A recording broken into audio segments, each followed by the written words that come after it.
In 10 years from now,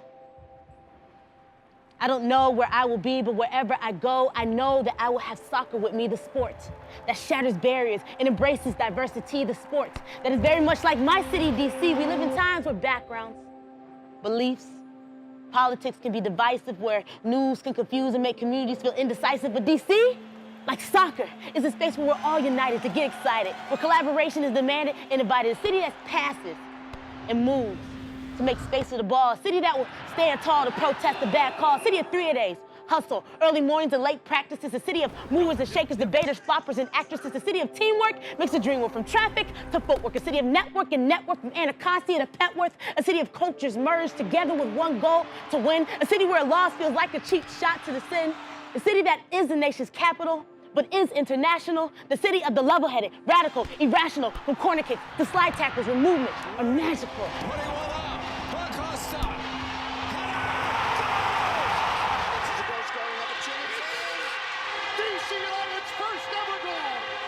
A city of history, mistakes, growth, and pain, a city of misery, laughs, joy, and gain, a city of mystery and layers, a city of coaches and players, a city that's a glaring reflection of me, a city that's a glaring reflection of we. 10 years ago, I did not know where I would be, but right now, I'm in a city that embraces diversity because we live in times where backgrounds, beliefs, and politics can be divisive, but DC, like soccer, is a space where we all can feel united.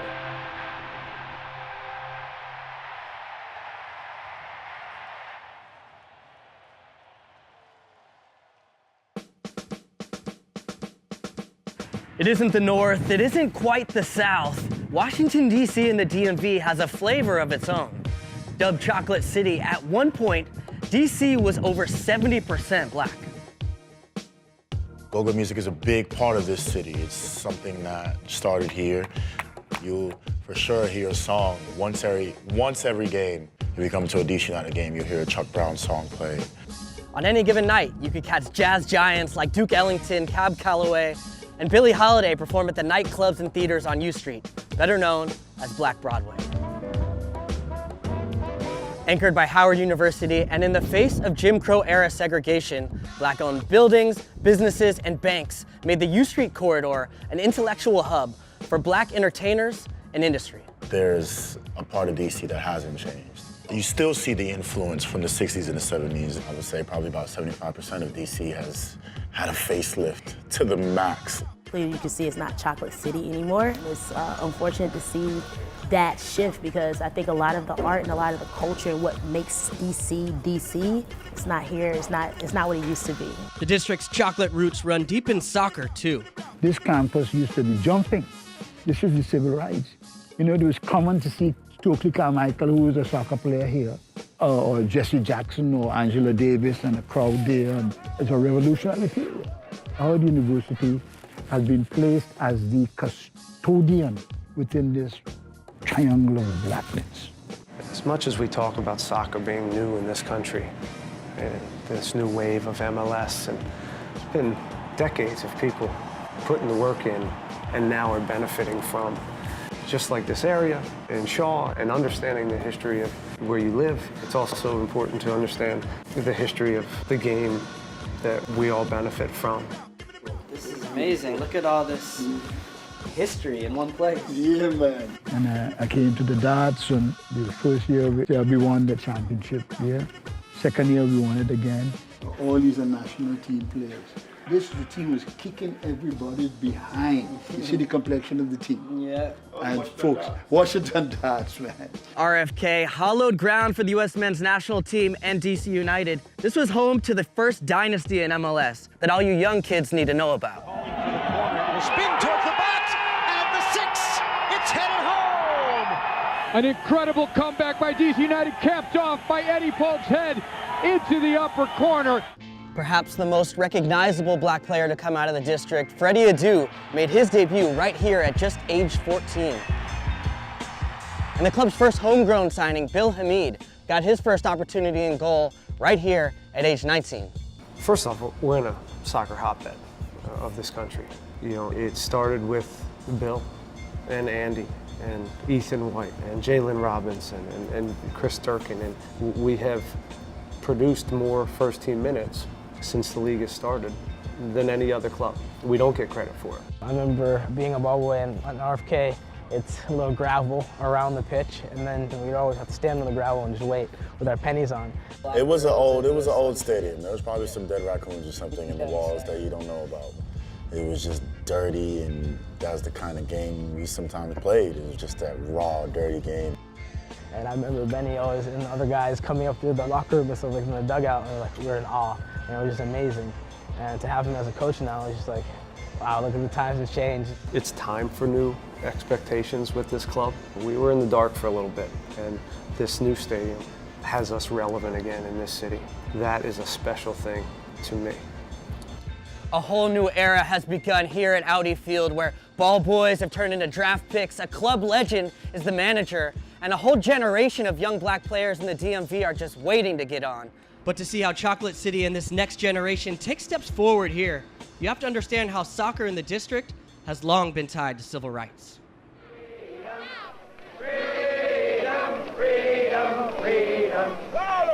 On August 28, 1963, nearly 300,000 people gathered right here for the March on Washington to hear Dr. Martin Luther King deliver his iconic I Have a Dream speech.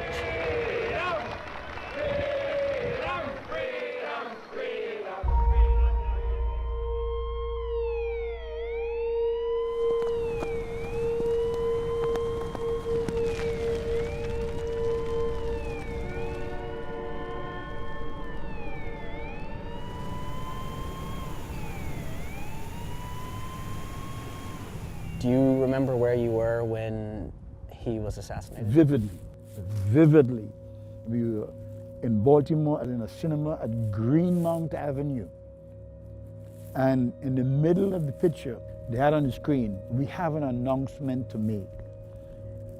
Please get up and walk slowly out the exits. Martin Luther King has been shot. It was a shock, and by the time we got outside, smoke in the air. Buildings were burning, and I remember it as clear as day.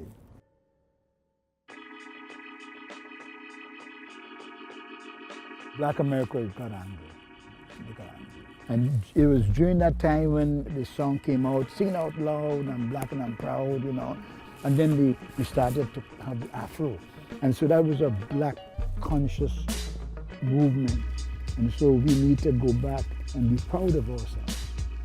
At a time in American history where racial tension and the civil rights struggle had come to define the 1960s, the first historically black college to win an NCAA title should have been the 1971 Howard University men's soccer team. Coached by Lincoln Phillips, Howard beat predominantly white powerhouse St. Louis University only to have the NCAA take the title away, citing what many feel to be several small infractions. Feedback that I got is that folks complained, and of course we had this, and I'm sure they played professional soccer in Trinidad and so on, and we have no professional soccer in Trinidad. Everything is amateur. All I was thinking about was getting the trophy back.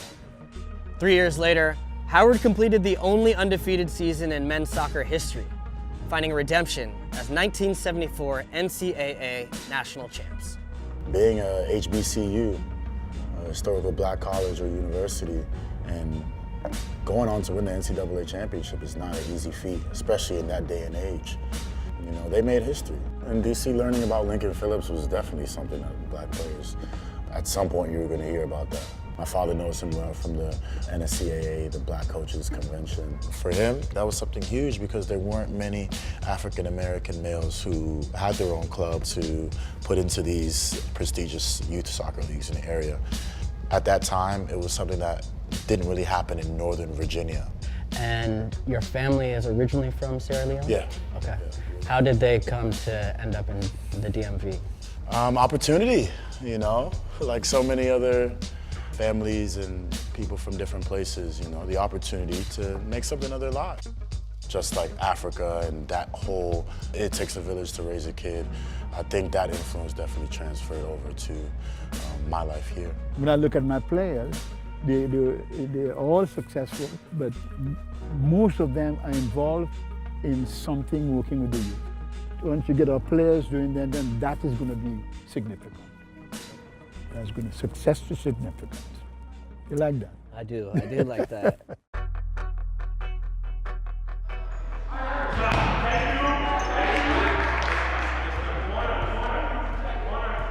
This is sad. I've got to like beg to like get on the, I'm like, Amir, keep scoring goals so I can play. If we lose now though, I'm in trouble. We have to win. If I'm the difference. I played against Amir Lowry for many years in MLS. Born and bred uptown. Since retiring, Amir's moved back to the district to start Open Goal Project. Last time I saw him was in Atlanta at All-Star, representing DC United as a community MVP for his work to get kids from lower income neighborhoods access to the beautiful game. So we started working with a few kids, and more kids, and then we really were able to see, okay, there's this top level where kids are traveling nationally. Like for our top players, I think it was over $10,000 and over 20,000 miles just to play normal competitions and a normal schedule for their team. More so than anything, we just feel like they're our responsibility, or we've almost invested in them as people. ¿Tienes un correo del manager? We want to, see them over the finish line. That to us means a college scholarship. Thank you, man. Appreciate it. Well, I'm retiring. That's all I got.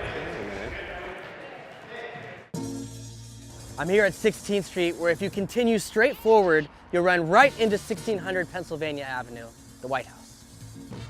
In many ways, the street has become a dividing line for the city in general, with the more affluent neighborhoods leading to the suburbs going to the west, and to the east, the U Street corridor and the historically black and brown wards. It seems to be a dividing line for soccer too. DC United is looking to change that in their partnership with DC Scores, a soccer and poetry program at DC Public Schools. At DC Scores, the kids are able to get that physical aspect with the soccer, able to get out and be healthy on the field and run. And poetry gives them a platform and a way to express themselves. So they're able to take care of themselves mentally, and they're able to take care of themselves emotionally. And the good thing about poetry, there's no rules. When I say spoken, you say words, spoken, spoken. You have a personal relationship with Ben Olsen too. That's my buddy. That's my boo. Ben, I love you. Yeah, Ben is an artist as well. Like, Ben is an amazing painter, and I think he gets it. Any artist can respect another artist. This guy's taking time out of his busy schedule to come hand out awards to the winners of the Poetry Slam, and he does it for the Poetry Slam. He could do it easily for the soccer tournaments, but the fact that he comes and shows that respect to the art side of our program is just super meaningful. DeAndre's poem really touched me, and hearing about his ode to DC and the different neighborhoods that he travels through. We have kids who can tear up a soccer field, for sure. And we may as well have a mini Messi in our midst, but we might just have a mini Maya Angelou or a mini Langston Hughes. Everyone, put your hands together right now for DeAndre! The real Northeast, where I reside. The home of alleyways and elderly porch sits, isn't it beautiful? The way we deal with so much bad, because we see so much good. The soccer is what brought him in, but the poetry is what made him stay. He didn't even know that there was a poetry aspect or component to it. I didn't really know until like the end of the season. We thought like it was gonna be like a big pizza party, and then we walked in the room and there was a DC Scores representative explaining the poetry aspect to us. This is my first time writing poetry because other times I didn't have anything to talk about. I was thinking about all the fun in the world, about what I could do and what I can do for others. The things that really touch my heart is seeing the kids that are all soccer, soccer, soccer, and once they really get into the poetry, seeing them really blossom on the stage is something that is special to me. It's opening them up to a space and allowing them to be vulnerable in a place I don't think they would have ever done before without this program. What do you want to do next? What do you see in your future? I would love to play soccer professionally, but my main goal is to go to college to get my law degree and become a civil rights attorney. Everyone says they want to be a lawyer, but an exact civil rights attorney is someone that protects the rights and the privileges of the people. And especially within my own culture, that's something that isn't always protected. This city is where I belong. And it's accepting of visitors, so come along. I promise you, it's never dull and it's so exciting. Because this city is beautiful, and that's just the way I like it. For a program that is 50% African American, how important is it for them to look out on the pitch when they go to Audi Field and see players from their same background and from the district out there representing the club as well? Super important. Being part of the Black community, soccer was never a sport that was popular. It was difficult for me personally growing up because I didn't see a lot of people that looked like me playing the sport. When Breonna Scurry saved that goal, and I was like, that is what I needed to see. Just that validated that someone that looks like me can do something like this. And so I know those kids get that same feeling when they go to DC United games and they see a Black player out there or a Latino player out there, and they're able to be like, this is something that I can do, or that I shouldn't feel weird for playing a sport that's not so popular. Can DC United be a force in bringing people together around soccer? We have one of the most diverse fan bases, I think, in this area. And that means a lot to us. And it always has been, both in the communities we've mentioned, but also in the Latin community. I think there's still a lot of barriers in this city that we haven't given enough to on a consistent basis to try to give them the gift of soccer. I'd like to see us push the envelope and break down more barriers, break down more walls, because the city has a lot to offer. I think we can do more. I think we will. And just you working for MLS, just coming and talking about these things and so on, is a huge step, man. It is telling me that you understand, you know that there's something and there's time that we should do something about it. I think a lot more kids need to hear this story in the city. You want to know your history. You want to know that you can break barriers when odds are stacked in your favor. You want to know that you can make something happen if you have the right focus, you have the right mentality, and that's something that Lincoln told me. It's special. It really is some special history. The entirety of DC is historic, honestly, and that is something that my mother always taught me about. Whether we passed something that was historic, you might not know that that house you just passed was the home of a slave owner. Important things like that are going on all around DC, and it's important to keep the details, you know? As the name Chocolate City disappears from the lexicon here, the greater fear is actually that the district itself loses its soul as it loses its hue. In a city known for its monuments and museums, the people here pay homage to the district's lesser-known icons of Black Broadway, whose stories cling to the colorful walls and alleyways of the U Street corridor. The creation of our American soccer story is still very much a work in progress, where a part of being truly inclusive similarly involves understanding and honoring the lesser-known stories of those who've been historically left out. The next generation deserves to know that this city, this sport, it was yours to begin with, even if hidden in plain sight.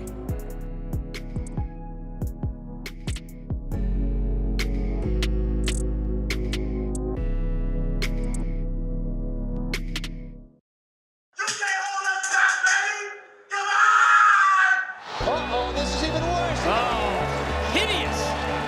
Hideous. It's another violent collision. Awkwardly by Roy Miller has been set off. When I think of DC, I think hate. Tackles are a little bit harder and you run a little faster. Kadarian and finding him. Good night, Metro. It's a real battle. It's a fight. Now Allegri takes down Petke, yellow card right there. They're battling for the ball. Miller upset. Over their biggest rivals this time. It's Dax McCarty against his former team. It's the oldest and one of the biggest rivalries in the league. Taken down hard, and the penalty kick is signal. It's the weight of history. It was really that 96 playoff series that, for me, really kind of cemented the notion that DC United is the MetroStars rival. Who will be the hero tonight? The MetroStars and United. Next on ESPN in the Eastern Conference semifinals. There was something in the soccer bloodlines in this country that ensured that this was going to be arguably the most intense rivalry. The rivalry, I think, was because of the vicinity of the two cities. And there are fewer teams, so you played these guys more. New York, it was the show. It was a big team. DC, I mean, it was basically like the national team mixed with some international superstars. You never want to go into a situation and manufacture a rivalry. You didn't have to do that with New York. This has been an extremely close series all year long. These two teams played each other 4 times. They split it right down the middle. Yeah, that game was a gritty game. Taken down for the foul. This might be a good chance here. Echeverry, he's taken down. This is going to be bad blood from year one. That playoff series, yeah, it was crazy. The go-ahead goal for DC United. Off the deflection, we're tied ever. The opportunist. Obviously, the very first game, I remember watching the old school shootout. Truly a sudden-death situation. John Harkes against Tony Meola. Lifelong friends, now doing battle in the shootout. The shot rolls wide. Keeper against keeper. Oh! Vazzi chipping Meola wide. 35 yards away from victory. The one touch, second touch, chips it past Pazzi, goal! We won in New York, but we had to play 3 matches. We went back to DC to play game 2. Pericula tying up John Harkes, and the foul whistled against the Italian. Tripped up in the box! Goal kick. Back to the right foot. The shot. Oh! And it might have hit the post. Back to Echeverry. Loose in the box. Echeverry chips it in for the goal! RFK erupts. DC takes the lead 1-0 with 18 and a half left to go. We brought him back here. We beat him. DC has stayed alive. 1-0 the final score. MetroStars fan knew that getting a win in that third game was going to be really, really tough. Game 3 of the Eastern Conference semifinals. There is nothing left after tonight, Joe. Knowles, and now danger in the middle. And Meola knocks it over the bar. We talked about some of the fouls. We'll get in this charging downfield. Steve Rommel taken down by Red Hardy. DC was clearly the better team, and the MetroStars were trying to sneak one past them. Now Steve Rommel gets away from the defender, plays it into the middle, charging through, still loose. Was off of Pericula, he knocks him away, and right out to Williams, and saved off the line, but punched in. Meola wants an offside call, he's not gonna get it. Sends it in, Simpson goes out, but off the head, off the crossbar. And now Donadoni comes in, sends it through, off the post. All it takes is one to force the shootout. Now into it, and across the line. Antone de Avila slides it in. And it really came down to one game, maybe one play, which changed, I think, the fate of both clubs. Eastern Conference semifinals. Now Echeverry taken down hard, and the penalty kick is signaled. Johnson went in hard on Echeverry, and Brian Hall made no hesitation in pointing to the spot. Diaz Arce takes the kick and scores. The MetroStars inaugural season comes to a close on a penalty kick. DC United has taken the 3-game series over the MetroStars, 2-1 the final here tonight. That experience, I think that put us on a different trajectory. The 1996 champions of Major League Soccer. Terrific second-time champion, DC United. The 1999 Major League Soccer champions. DC United are champions again for the 4th time. It was a heavy early haul that DC picked up. And when we start winning titles like that, you're kind of setting the stall out as a dynasty.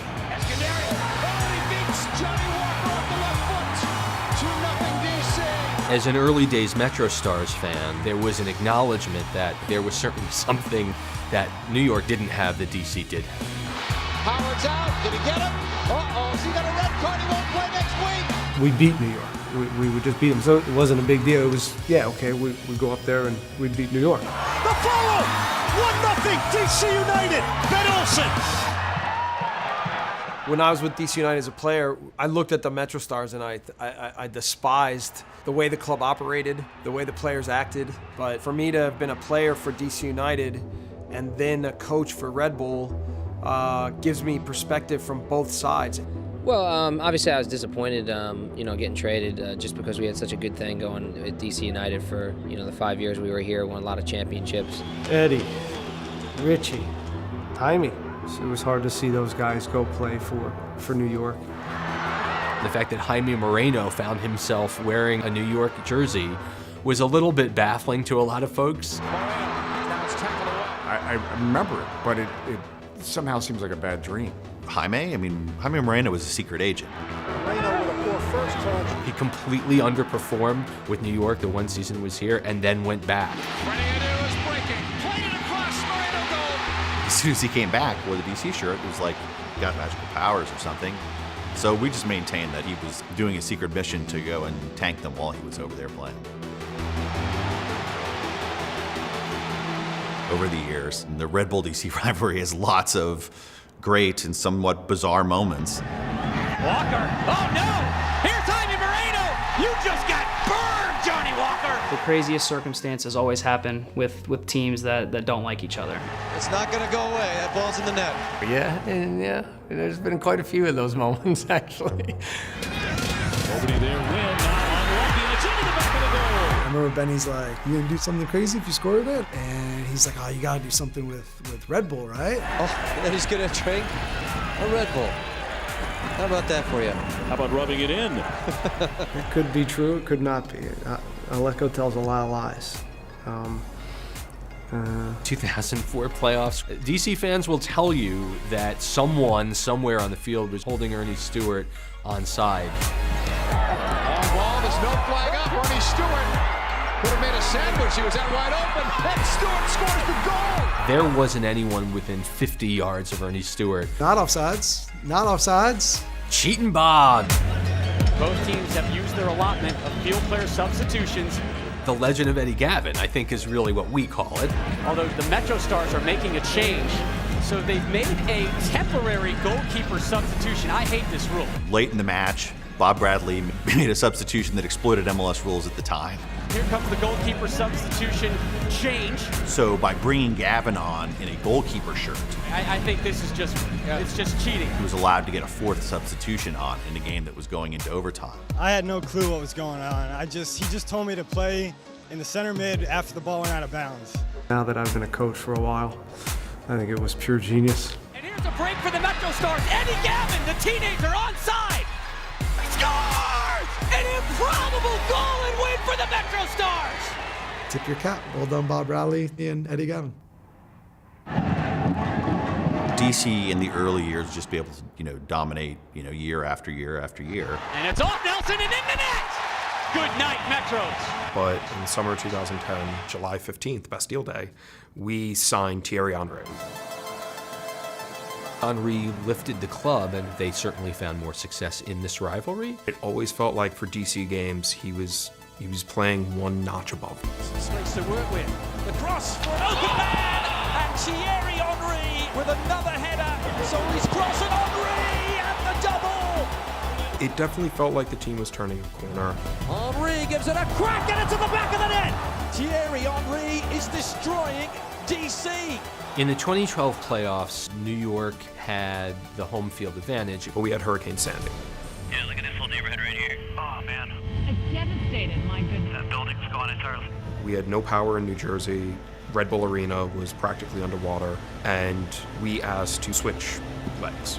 It's one of the oldest and fiercest rivalries in Major League Soccer. There was sportsmanship between the clubs in agreeing to switch the venue of this first leg. It's the cross, it's the penalty, it's an own goal! Nick DeLeo was lurking at the back, but has been sent into their own net by the New York Red Bulls. Oh, Hamid! Oh, has it gone in? The New York Red Bulls are claiming the goal, and I think it's been given. It was a 1-1 draw, works for me. It's a road goal, I'm happy. And now we have to come back to Red Bull Arena. After Superstorm Sandy, there was a massive blizzard that hit the New York area.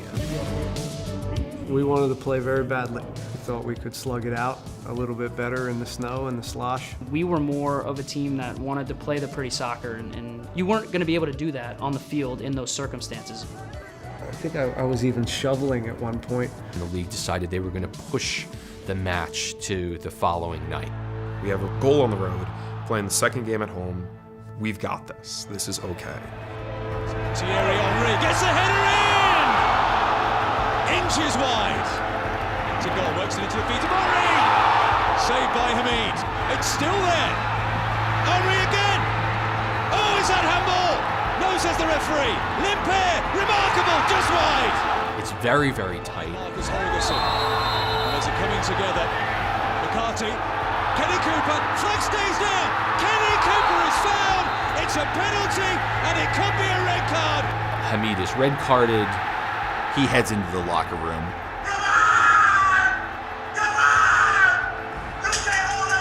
Here comes Joe Willis. You got to get a penalty against the backup keeper. You've got this. Kenny Cooper is lining up to take a penalty kick, which by all accounts will give the Red Bulls a win over DC United, which would be the first time that had happened in the playoffs. He's never missed one in Major League Soccer. Kenny Cooper, right-footed, in, straight down the middle. The New York Red Bulls have the lead, but wait a minute. It's going to be encroachment. Oh, what drama at Red Bull Arena. The ref says, no, no, no, you're going to have to do it again. Cooper places the ball down again. Cooper is already in his own head. Kenny Cooper. Once again. Saved! Would you believe it? 3 minutes later, Nick DeLeon on the other end. Inside the area. DeLeon! Oh, goodness, he scored! Inside the final 3 minutes! Delirium! And just like that, we're out of the playoffs. And it's DC United at the expense of the New York Red Bulls, who advanced to the Eastern Conference Championship. Same old Metros, always losing. They always find a way. I think the defining moment would be playoffs in 2014. New York has never defeated DC in the playoffs. 2014 was kind of a fallback year for us, so we came in as a lower seed. Here's Sam working it ahead. Henry. They let it go right, Phillips. He's got it again. BWP. It's 1-0 New York. Brought down by Luyandula with the beat out. Peggy Luyandula. Bam Red Bull Arena. It's 2-0 New York. New York surprisingly gets a 2-0 win and then goes down to DC. One of the great American soccer rivalries. DC have won all 4 previous playoff series, but this is the first time New York have had the advantage coming into the second leg. We had a 2-goal lead, and we just needed to hold on. Cross in, De Leon! DC United are halfway there. And Phillips, a good first touch, now accelerating around Birnbaum. Right foot up center of the box. Right, Phillips, saved by Bill Hamid. Henry crossing in on the doorstep, Luyandula. It is a massive away goal for the Red Bulls. These kind of games, the hate is so much that you don't want to lose a tackle, you don't want to lose a pass. This is Franklin, caught awkwardly by Roy Miller, who's been set off. Roy Miller showed a red card. Another twist in the tail. Birnbaum knocks it down on the doorstep. It's in. 5 minutes to go, and DC need 2 more. Long ball towards Johnson, knocked down. Players, even some members of the coaching staff, trying to argue with the referee. Fabian Spindola just showing a red card. The New York Red Bulls have won an MLS Cup playoff series over their biggest rivals. They lost the game 2-1, but they eliminated DC on aggregate 3-2. It was a fantastic way to finally kill the playoff demon. And they are on now to the Eastern Conference Championship. It was the first time we beat DC in a 2-leg series in the playoffs. So we call that game the greatest loss ever. You know, in the last couple of years, maybe Red Bulls have gotten the best of us. Tyler Adams on it, drills it, goal! Oh, it's in the net. This could be trouble. Clark takes a lunge, it's in the net for all. The Red Bulls have been resurgent. They have been among the league's elite for the last number of years. If you look at the past 10 years, I think the Red Bulls have certainly gotten the better of that rivalry. It's really become a little bit more of a touchstone for DC because their regular seasons have been pretty miserable for this decade. But with the signing of Rooney and getting into their new stadium, I think they're poised for big years ahead. Knaus, he's quickly closed down. Now Mullins with the goal! Patrick Mullins! You know, in my eyes, the DC United rivalry hasn't weakened at all. And now words are exchanged. I know there's a lot of hoopla being talked about with the NYCFC coming into the league. Off the chest trap, he goes down. But the DC United, New York Red Bull rivalry, you can't replicate the history of that. Oh, and he's going to drink a Red Bull. We're talking 23 years now of stories, of passion. It's a mixture of despair and anger for the goalkeeper.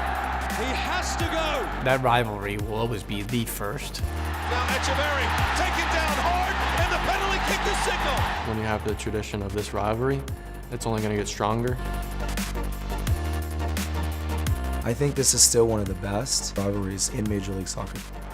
Gets a shot on Olstead to the back of the net. And it still has a lot more tape to run.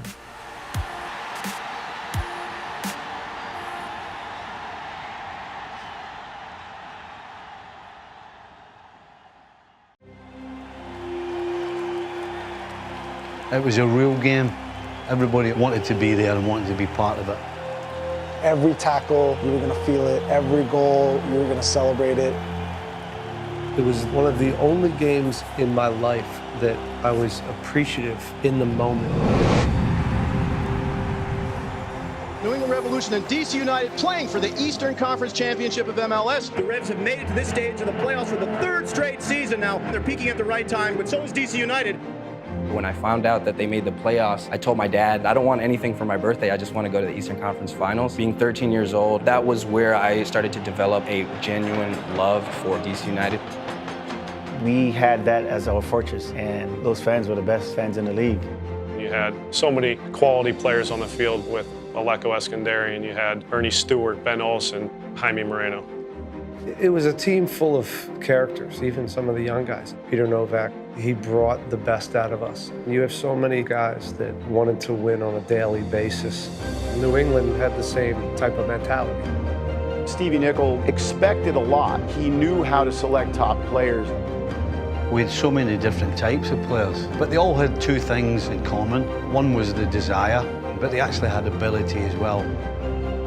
The proven veterans like Taylor and Steve Ralston, Shalry Joseph, some young motivated guys, Pat Noonan, Clint Dempsey. He'd only been in the league for a season, but Clint came in with swagger. We played for each other. We demanded more from each other. People talk about rivalries, and this is one of the great ones. The winner of this match moves on to play the Kansas City Wizards in MLS Cup. The Revolution kicking off, wearing the all-white strip, going from left to right. The focus was to take away Jaime Moreno. He had given us so many problems throughout the year. DC in their traditional home black, attacking from the right to the left. An early foul there, Shalry Joseph right into the stomach of Jaime Moreno. At first, I was just concerned that Jaime was okay because it looked pretty nasty. Shalry Joseph put his stamp on the game. I think that set a tone. Shalry doing that let me know right away, okay, that's the type of game this is gonna be. They called me Sarge because I was set to be commissioned for the Marine Corps.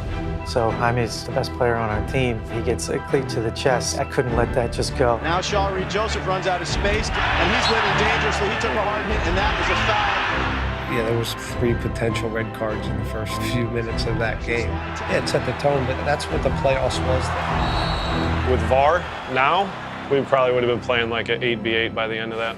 Drummond's still going, he's at the D. Back heel for Noonan. Left-footed shot out, just off target. I'm really impressed with the confidence that New England is playing with. They're playing with a lot of strength going forward. They feel like they can win this. Given the mood of the match, with them coming out very physical, our team needed someone to step up. Gave that pass away. Oh, now a break here for DC. Eskandarian, one-on-one with Pierce, takes a shot, and a goal! What a great finish by Eskandarian! DC take a 1-0 lead. You give me time on my left foot, it's a goal for me. This is a wonder goal. I remember thinking at the time, it was a momentum swing. The Revs had DC pinned back for several minutes. Yeah, I was just going to say, against the run of play that goal was. Down 1-0 in the 16th minute. Revolution has to maintain their faith that what they've been doing so far will work. He's working game 2 now into the box for 12. First time shot, and a goal, it's 1-1. Just like that, the Revs hit back. I was pissed when Taylor scored. There was no secret how they were going to score goals. It was crosses whipped in, and Taylor and Pat Noonan kind of getting on the end of it. That is a finisher's goal. It kind of felt like a punch in the gut for me. For a second, it just kind of went quiet. You know, I thought I was covered in the back. I got beat on that first goal. Gets in, puts it away with no problem on that one. Well done, good goal. Now we're going to come back the other way. Managed to split him. Now Olsen, it's loose in the box, deflected. That was ticketed for the back of the net. I always felt that I had to do something to help my team. And to do that, you have to never lose the belief, do things that you know. Lost it to the top of the deep. The more that's at stake, the more you probably expect players to take less risks. Wide for Moreno, again with load to space. He'll take a shot to the near post and score. As soon as he did it, I was like, no. Jaime Moreno, so much quality. He was so hard to deal with. Jaime is just a great player. There's a lot of people in the box, and I was playing the cross more so than the shot, and he could see things that other people can't see on the field, and that was definitely my fault. Way too much time given to Jaime Moreno. Matt Reese got juked. At that time, it felt like DC had the momentum. Steve Nickel knows about these big games. The Reds have numbers going forward. Leonard on the left flank, plays the cross in, suspicion of handball. It's caught, and then point to the penalty spot. Man, that was a dagger to the heart. It was certainly deflating, but they had that in them. They had fighters. Ralston, who hasn't missed a penalty kick yet this season. Everybody, including his coaching staff, looked up to Raleigh. I mean, a real captain. An opportunity to tie the game. I believed Nicky was going to save it. I was like, Nicky's got this, Nicky's got this.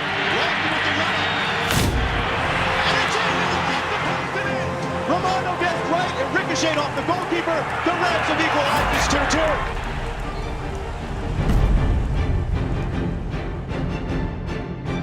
Brutal, man. Ralston steps up with the PK, and so we get a little bit of momentum going into halftime. We thought it might be high scoring, but you could have never predicted something like this. We were all pushing each other in the chest. All right, let's go. We're just about set for the kickoff. Header in the box. The shot. Off. Great play by Reese to keep it 2-2.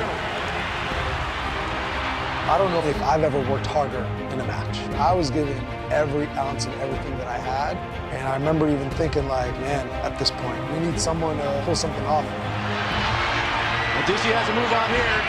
It's Stewart playing to the back, hoping for Gomez, the flash header, and it's in! 3-2 DC! The place has erupted. The technique on Christian's header, world class, just world class is the best way I can describe it. Christian Gomez didn't always have the biggest numbers, but he came up big in big spots. When that goal happened, I'm like, it's a wrap.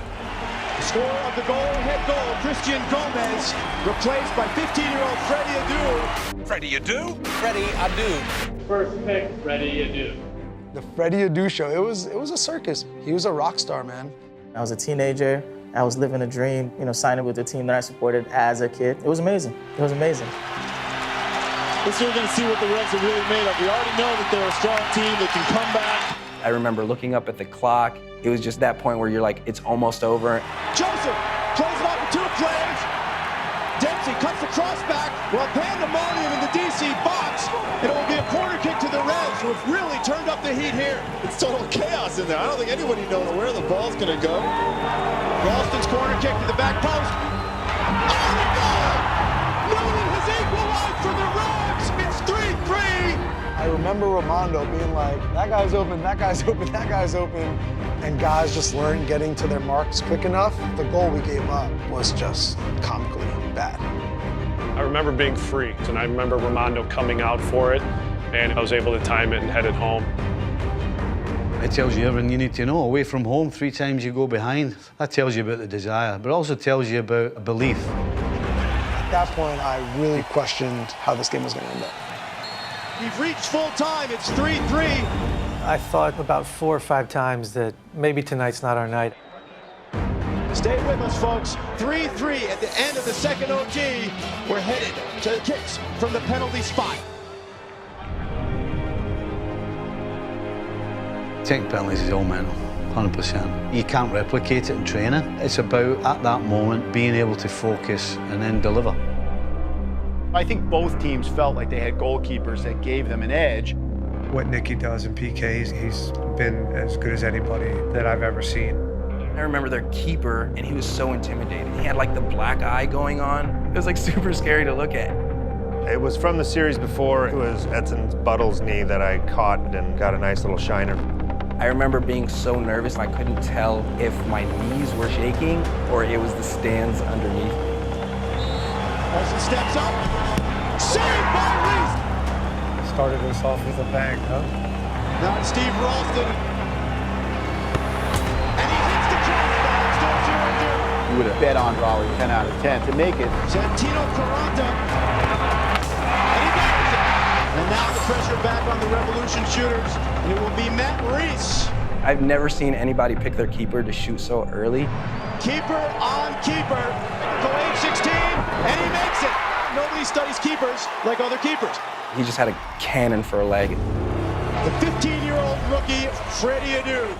I don't think I realized how hard it was at the time. The run up a hit left-footed, and make it. Honestly, I was probably too young and stupid to really let it bother me. Taylor Twellman, right-footed, and it's in. Oh, that was a laser. I went all in on selling the keeper into going one way, and at the last second, my plant leg went out from under me. And make it. 3-2, DC leads. I was like, whew. Joe Heaps is all about confidence. When you have the reflexes that Nick has, you could wait longer before you can guess.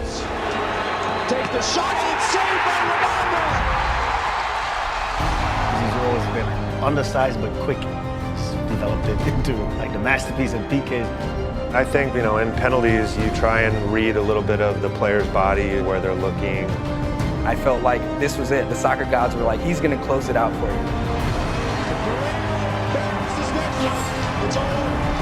If he made it, it was over. And he never misses. To finish it off. And Reese makes the second. The Reds are still alive. Wow. Shalry Joseph shoots and makes it. 3-3. And now we're into sudden death. Second-year player steps up. Pateri, 4-3 DC. Now Clint Dempsey steps up. 6 PK for New England.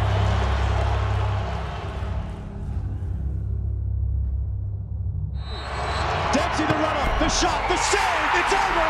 DC wins on penalties! I remember his hokey pokey celebration. Nick Romano went to his left to put DC United into the final. And then it was party time. Well, this place is erupted, and rightly so. Heartbreak for the Revolution. Dempsey being consoled by his teammates. You finish a game coming up short and your season's over just like that, and there's disappointment.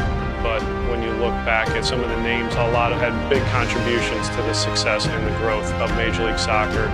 It was certainly a game to remember. I never experienced that feeling that I had that season with any other team. When you have it, it's special. It was a perfect storybook ending for this team in that season. DC United are champions again for the 4th time. Want to see some more of this? Check out these goals over here. Hit subscribe to get all of our videos.